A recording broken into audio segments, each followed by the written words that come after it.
this is a quick video so far as covering the perfect workout for a lazy chick. I sometimes am a lazy chick, so something similar to this is what I get up to. We're going to do 5 different movements. You've got your squat, tricep dip, mountain climbers, push-up, and step-ups. The only thing you need is something that you probably should have at home, which is a chair. If you don't have a chair, you can use a sofa. You can also use your bed, but I might prefer that you have a chair because at least it's something solid, small, and you can move it around.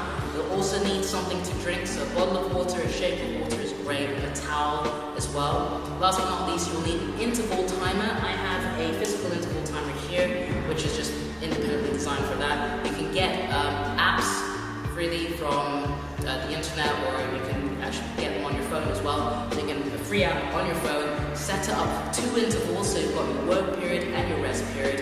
What we're going to do is we're going to have 30 seconds on, 10 seconds off of each movement. Once you finish the 5 cluster, you will have a break, so 60 seconds, call it 60 seconds, and then go back into that cluster again. Repeat it 5 times. You should finish this in around 20 minutes thereabouts, which is it's no bother, really. You know, it's a nice lazy workout, but it still gets the whole body going, and that's what you want. So your first movement is a bodyweight squat on the chair, so feet nice and relaxed, straight forwards. You want to have your hips moving in the same direction as well, so you're going to get up, essentially get up and down, up and down. So this is a touch and go movement. You don't want to sink into the chair and start doing an old man rock, right? That's a bad thing. So you're literally from here, keeping everything nice and tight, driving up, down, up, down, up, down. Good. Next movement, we're going to do a tricep dip. So moving from that position, have our hands tucked underneath our butts, kind of as a start-up position. Bring your feet out, set a nice and perpendicular. Your elbows are pointing behind you. All you want to do is dip down as far as is comfortable. You don't want to round off. You don't want to hinge at your shoulders. If you find that going down too low is quite painful, don't go down too low. Okay? Just go down as far as you can. So far as what you're capable of doing. I wouldn't say comfortable because, you know, sometimes it's not comfortable, but sometimes that's okay. So from here, all you want to do is go down. You don't want your elbows to flay out because that affects your wrists. So keeping them nice and tight, close into your torso, dipping down for 30 seconds. 10 seconds, we'll call a little rest.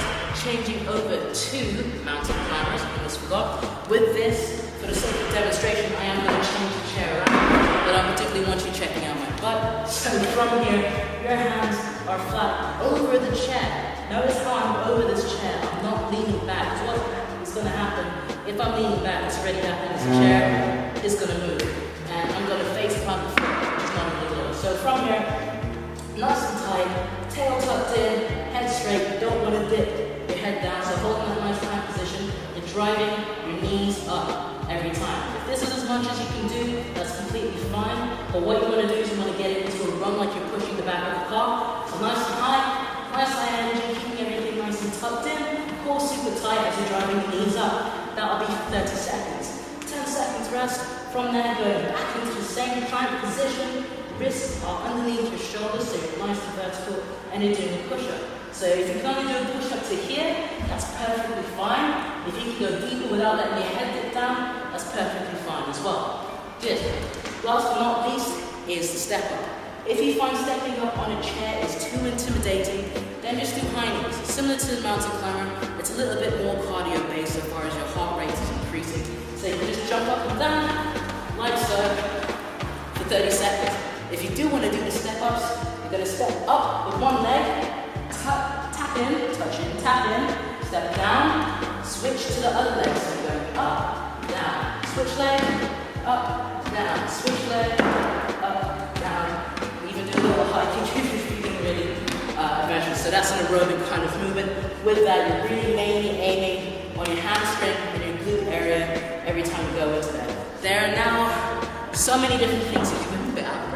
There's so many things you can do with this. This is just one selection combo that I find is effective as a whole body movement, not just an upper body or lower body kind of thing.